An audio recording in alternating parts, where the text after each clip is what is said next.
acontece no cérebro durante uma crise de ansiedade? Você já passou por uma crise de ansiedade, já deve ter pensado assim, gente, eu vou morrer, eu vou ficar louca, eu vou perder o controle. Ou então, por que está acontecendo comigo? Logo comigo, sem motivo? O que eu fiz para merecer isso? Nesse vídeo eu vou te explicar exatamente o que acontece no cérebro quando você está passando por uma crise de ansiedade. E saiba que depois que você entender isso, você vai parar de brigar com esse sintoma e vai começar a recuperar o controle da sua vida. Durante uma crise de ansiedade, parte do seu cérebro chamada amígdala entra em ação, ela liga o sistema de alarme e fica procurando qualquer coisa para sinalizar que aquilo é um problema. Ela é o nosso radar de perigo. O problema é o seguinte, ela não vai diferenciar a realidade do que é pensamento, do que é ilusório. E se você imagina, não precisa nem estar acontecendo, se você imagina algo ruim, ela reage como se aquilo estivesse acontecendo de verdade. Ela manda um sinal para o hipotálamo que ativa o sistema nervoso simpático. E aí é como se o seu corpo entrasse numa guerra invisível. O que acontece é um efeito dominó de sintomas físicos e emocionais. Nessa hora é muito comum você experimentar uma frequência cardíaca acelerada, então você fica respirando de maneira rápida e curta, vai sentir tontura, uma visão turva, tremores nas mãos, nas pernas também, um certo formigamento nos braços, nas pernas, no rosto, uma sensação de despersonalização que é mais ou menos assim, parecendo que você está fora de si, você não entende o que está acontecendo. Pode sentir uma dificuldade para falar, para respirar, um aperto no peito pode ser comum, pode aparecer, pode vir choro com isso, uma sensação de desespero mesmo, porque o seu corpo ele vai estar preparando para uma luta, só que não é um inimigo real, a ameaça ela é interna, é um pensamento, uma emoção, uma lembrança, um cenário futuro negativo, aí você já começa a sofrer antecipadamente. E aí, logo nessa hora, o seu córtex pré-frontal, que é a parte do cérebro responsável pela lógica e pelo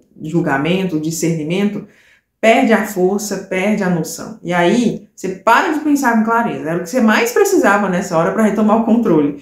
Mas nesse momento, você perde essa força da razão. E aí você não consegue muito racionalizar.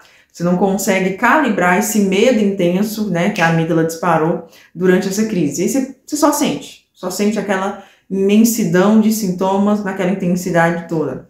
Nesse momento você só quer sobreviver. É por isso que algumas frases de acolhimento que as pessoas chegam e querem nos acudir na nossa crise de ansiedade soam de maneira ridícula. Se acalma, não é nada, você está exagerando. Nada disso funciona. E eu estou te dizendo, tanto para você, quanto se você estiver experimentando aí crises de pessoas próximas a você, assim, essa frase não faz sentido.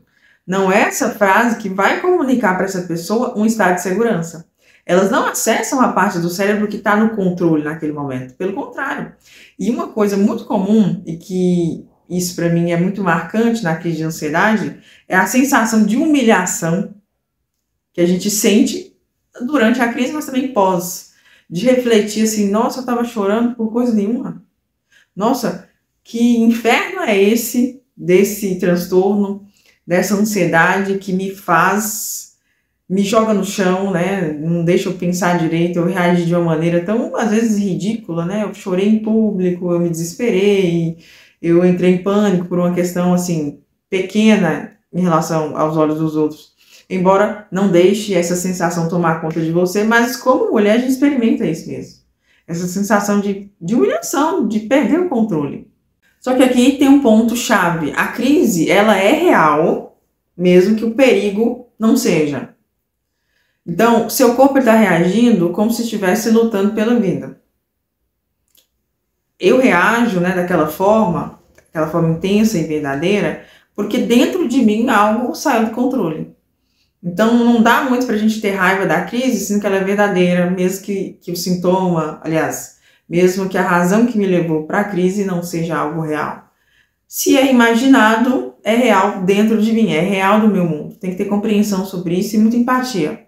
E aí, depois da crise de ansiedade, tem um pós também desagradável, que é o medo de ter outra crise, e é o que chamamos de ansiedade antecipatória.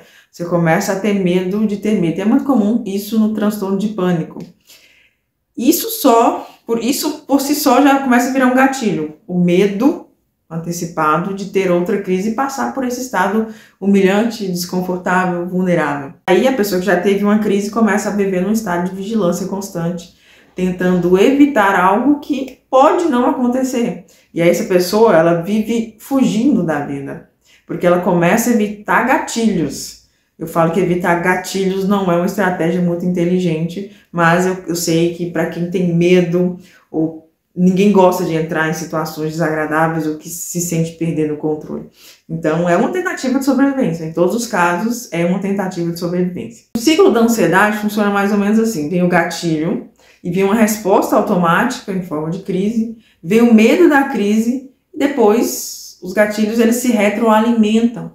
Ele se alimenta sozinho. É um ciclo que não precisa muito de você criar estratégias para ele sobreviver. Ele sobrevive automaticamente. Seu cérebro, ele procura formas para não passar por aquilo de novo. Essas formas são inteligentes, eficazes, Elis? Geralmente não. Por isso que a gente precisa de uma intervenção de fora, uma intervenção inteligente, estratégica, para ser eficaz e duradouro. Eu respeito muito o uso da medicação, respeito muito as pessoas que criaram as medicações, ainda mais para cuidar de transtornos mentais, elas são super eficazes, mas quando a gente está falando de ansiedade, de crise de ansiedade, a pessoa necessariamente precisa de uma reeducação. Precisa educar essa mente de que nem tudo é perigoso. Coisa que a medicação por si só não tem esse poder direto. Eu preciso de você nessa, mulher. Por isso que aqui eu sempre bato na tecla de que é necessário entendimento, é necessário entender sobre o transtorno para que você crie saídas eficazes e estratégicas. Quando você entende o que acontece no seu corpo, você começa a desativar esse pânico, você começa a desativar esses gatilhos que se retroalimentam por causa de um medo que você está sentindo.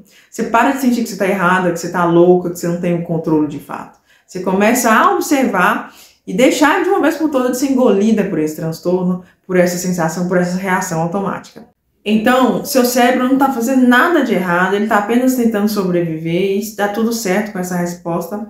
E ele aprendeu a ver perigo onde não existe. Agora é hora de ensinar ele a viver em paz. E isso é possível, mulher. Isso é treinável, você pode começar isso agora. Inclusive, se esse vídeo te ajudou, curte, comenta, compartilha com alguém que está passando por isso, que precisa entender esse processo. E eu quero te convidar a participar do meu treinamento anti-ansiedade para mulheres ansiosas, onde você pode se livrar da ansiedade, da preocupação excessiva e do medo em apenas 8 semanas. Clica no link, começa a participar desde hoje e você vai ver sua vida transformada.